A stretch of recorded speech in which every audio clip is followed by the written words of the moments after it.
मुख्यमंत्री योगी आदित्यनाथ की गढ़ गोरखपुर में इन दिनों विरासत गलियारे को लेकर राजनीतिक सरगर्मी तेज है। विरासत गलियारे की जद में 833 मकान आ रही हैं। इनमें 200 मकानों को मुआवजा मिलने में पेच फंस रहा है। इसको लेकर राजनीति शुरू हो गई है। इस मामले में सपा प्रमुख अखिलेश यादव ने बीजेपी पर बड़ा हमला बोला है।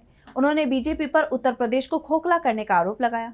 साथ ही अयोध्या और प्रयागराज में बीजेपी की हार की वजह बताई। तो क्या कुछ कहा अखिलेश यादव ने और क्या है पूरा मामला, जानने के लिए देखिए ये रिपोर्ट। मुख्यमंत्री योगी आदित्यनाथ के गढ़ गोरखपुर में बीजेपी बुरी तरह से घिरती दिखाई दे रही है।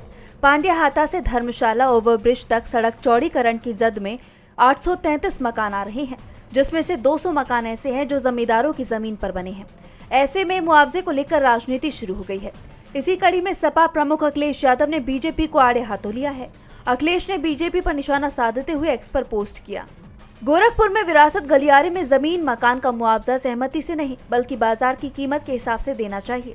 सबको मालूम है, जब खुद की जमीन का मामला था तो अधिकतम संभव मूल्य का मुआवजा वसूला गया और जमीन देने के नाम पर तथाकथित दयावान बनने की वाहवाही भी लूटी गई। बाकी विवरण देने की आवश्यकता नहीं है।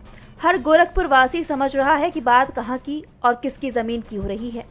उन्होंने आगे कहा कि सच्चाई तो यह है कि कॉरिडोर के नाम पर एक बहुत बड़ा भाजपाई लूट तंत्र सक्रिय है, जो तरह तरह के बहाने करके आसपास के लोगों की जमीन औने पौने दाम में ले लेता है और बाद में ऊंचे दामों में बेच देता है।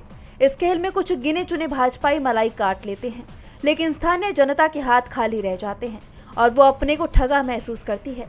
इसलिए अयोध्या और प्रयागराज में बीजेपी लोकसभा हारी और बनारस में हारते हारते बची। अब अगला नंबर मथुरा और गोरखपुर का है। भाजपाई उत्तर प्रदेश को खोखला कर रहे हैं। दरअसल जमींदारों की जमीन पर लोगों ने मकान तो बनवा लिए, लेकिन कागज पर अपना नाम दर्ज कराने को लेकर ध्यान नहीं दिया। अब जिनके नाम जमीन नहीं है उन्हें मुआवजा नहीं मिल पा रहा है, जिसको लेकर सियासी माहौल गरमाया हुआ है। विरासत गलियारे के लिए जमीन लेना पुलिस और प्रशासन के लिए बड़ी मुसीबत बन गई है।